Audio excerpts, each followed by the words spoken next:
Hi, everyone, and welcome to Brian's Horror Corner. I'm your host, Brian, and welcome to this Christmas holiday horror movie series. So, today we're going to take a look at the first movie for the month of December here in this series to review a movie that I just recently watched that I'd seen before.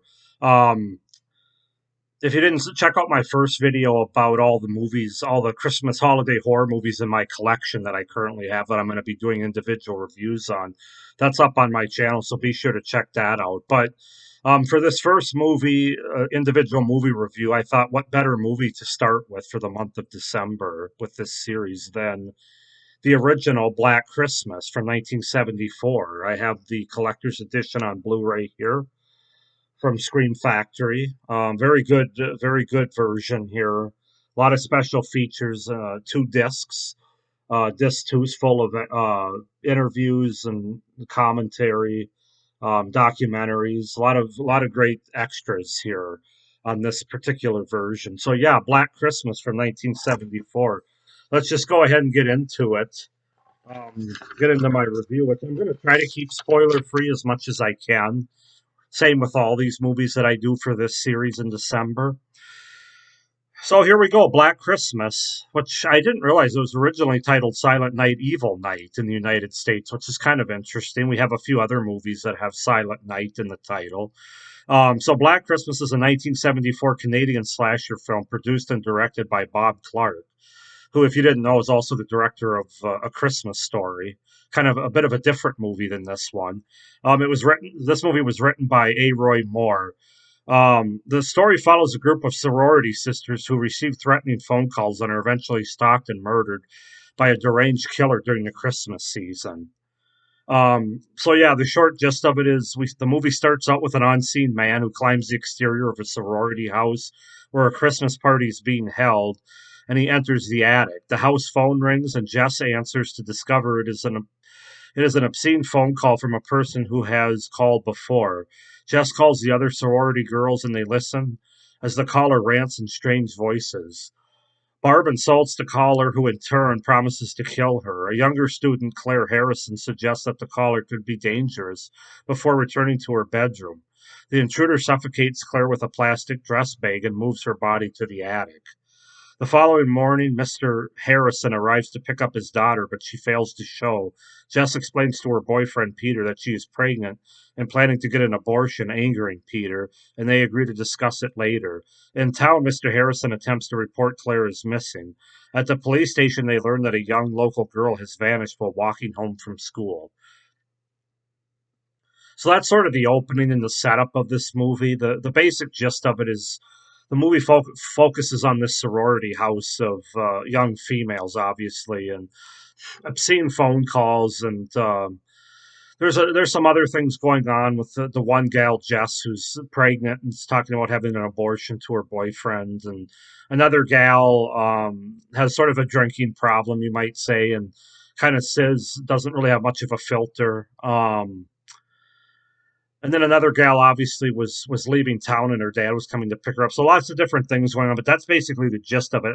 Cast wise, this movie has a great cast. We have Olivia Hussey as Jess Bradford, uh, Keir Dula, uh, Dolly, Keir Dolly as Peter Smythe, Margot Kidder as Barb Cord, Corad, John Saxon as Lieutenant Ken Fuller, Marion Waldman as Mrs. Mack, Andrea Martin as Phyllis, and James Edmund as Mr. Harrison. So those are sort of the main characters of the cast. So I could probably spend 45 minutes talking about all the great things about this film, but I'm going to try to not spend that much time talking about how great it is. But this really is an absolute classic. I haven't seen all the Christmas movies in my collection yet. I will by the end of the month. But as to me, this is easily the best Christmas holiday horror movie that I've seen at this point, and it's going to be hard pressed to be beaten, in my opinion. Not only is it the greatest Christmas movie, holiday horror movie,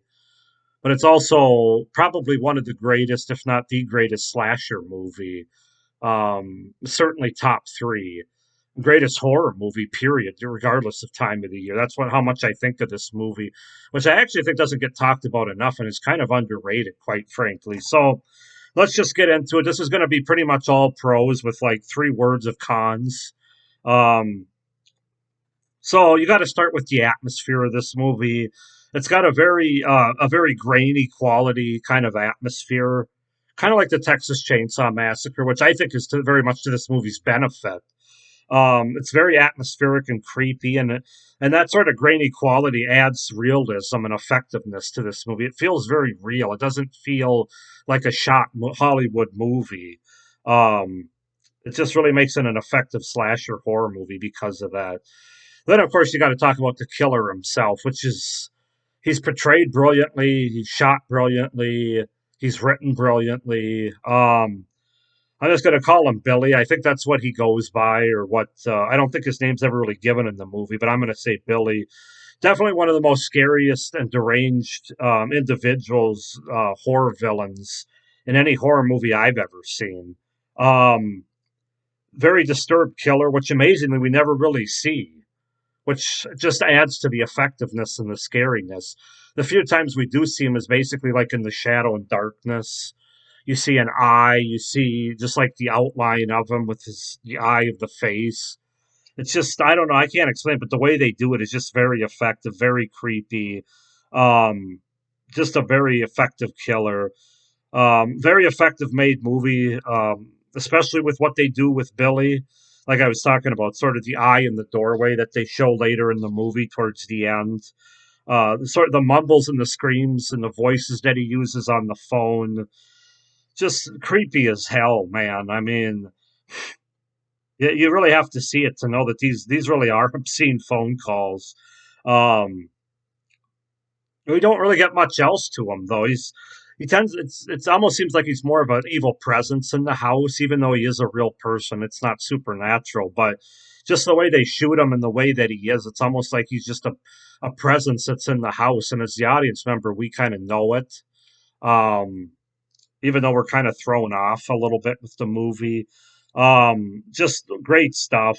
The camera work is amazing. How they utilize certain scenes, especially the beginning with the POV filming. Um, it really is effective at the beginning of the movie that takes the viewer in and keeps them in. Really creeps out the viewer right off the bat. Very effective sequence to open the movie when we get the VOD shot of the killer getting into the house there. You got to talk about the phone calls when you talk about this movie. The way that they utilize these phone calls was just brilliant. It's so unsettling and really great sound design in this movie. And that's never more prevalent than on these obscene phone calls that they get. Um, they're just really scary and effective. And speaking of that, there are really good kills in this movie, especially the first kill, of course, which is iconic. Not just the kill, but the result of the kill, which we basically see throughout the rest of the movie, right up to the end.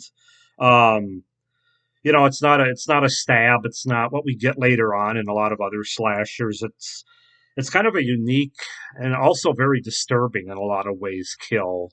But the kills overall in this movie are good. They're pretty creative.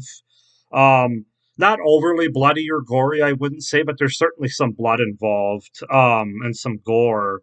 Um, I think one of the kills he uses, like he grabs like a glass unicorn figure and stabs a gal with the horn of the figure. Yeah, just great stuff. Let's see. All the characters in the movie are really well written and developed, I think. We come to know just enough about most of them, at least the main ones, but not too much. It's just kind of the right amount. It's just kind of the right balance, what they give us with these characters, I feel like. It isn't too much, but it's enough for us to care about them and kind of be sympathetic towards most of them.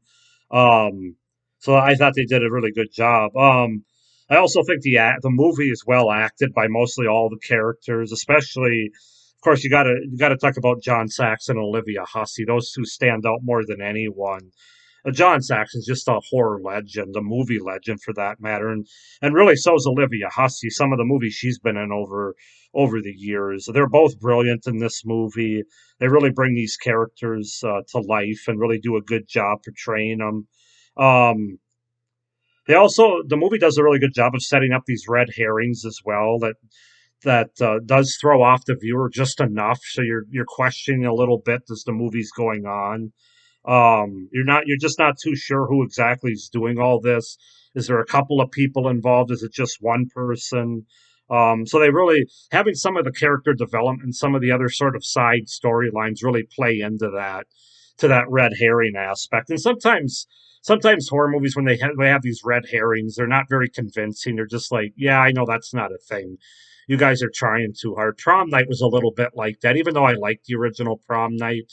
I thought some of the red herrings they tried there weren't nearly as effective as they are in this movie. So this movie does a really good job there, which is not an easy thing to do. Um, of course, we're talking about a Christmas movie, so you have to talk about how much Christmas atmosphere this movie has. And I think it has a lot of Christmas atmosphere. I mean, throughout the whole movie, in terms of, I mean, we get Christmas carolers, we get Christmas lights on the sorority house, of course, decorations, Christmas parties. I mean, if you're just tuning into this movie, you don't know what the title is or anything, you're going to get Christmas vibes out of it. So I'm going to do that with all of these movies, talk a little bit about the Christmas atmosphere and the Christmas vibes going on. But this movie certainly it's certainly not debatable about whether or not this is a Christmas movie, so a Christmas horror movie. Fantastic suspense build up and tension throughout the movie, especially in the second. And we get into the third act with it towards the end. It keeps the mystery of who the killer is going throughout the movie, which is another really well done thing that the producers and the director do in this movie because there is a bit of a mystery in this movie. Like I said, talking about those red herrings, you're just not really sure. You think you know, but you don't know. Not entirely, anyway.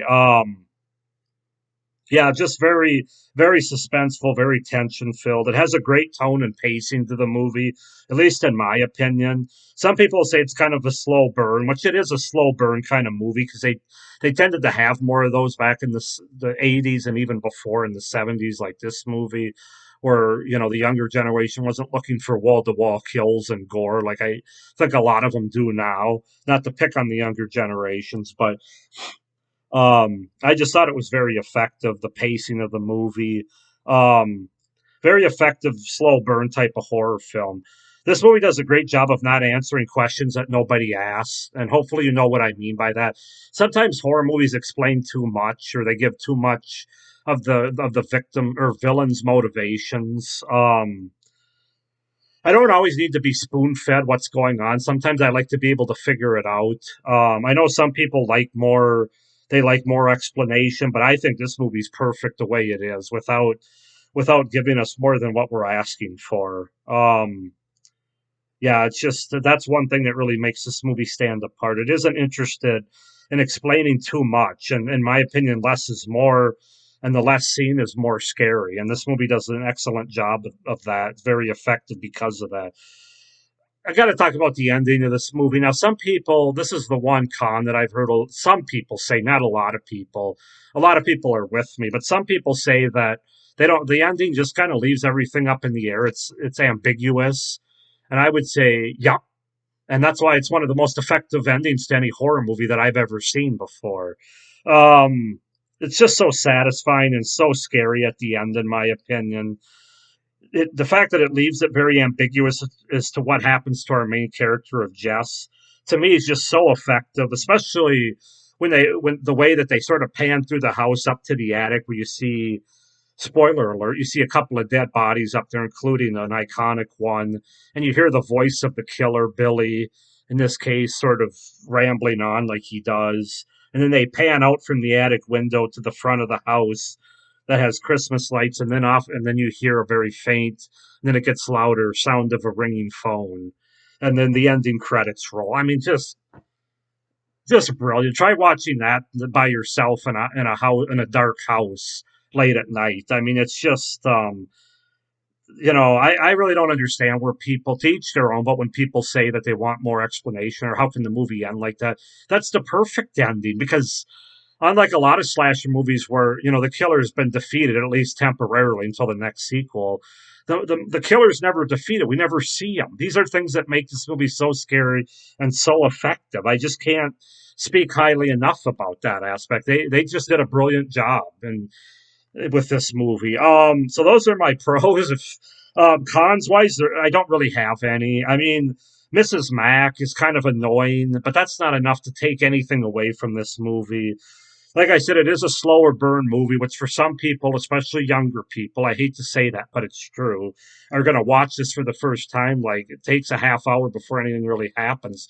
I disagree with that, but I understand that they've been exposed to a different kind of society, a different Hollywood than what it was back in the 60s, 70s, 80s, and before even. Um, and the ambiguous ending, as I said, some people aren't going to like that. They need to be spoon fed. They need to be explained what happens. What happens to the killer? What happens to the main character? Why is this killer doing this? Again, I don't need that answer. That's what makes it scary. It's just like the original Halloween. I don't care why Michael Myers is doing it. The fact that we don't know makes it scary. As the sequels go on and we start figuring it out, that's when it gets less scary. I don't want to get off to a whole tangent about Halloween. But anyway, guys, that's my review for the original Black Christmas from 1974. One of the great horror movies of all time. Certainly, up to this point, the best horror Christmas holiday movie that I've seen. I just love this movie. I can't speak highly enough about it. I'm so glad I have this collector's edition with all the extras on it. If you haven't seen Black Christmas from '74, you've got to check it out.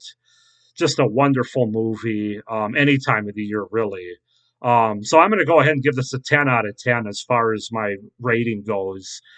There's just not enough flaws for me to even make it 9.5. It's a 10 out of 10 horror film. Black Christmas from '74. Go ahead and like this video. Comment down below your thoughts on Black Christmas, the original from '74. Hit the little notification bell so you don't miss any of my upcoming videos. Make sure to subscribe to my channel so you don't miss any of my horror content, including this series, but also what I'm going to have coming up in January, the new year. But thank you for watching, guys. Hope you enjoyed this review. Stay scared. Happy holidays. Bye.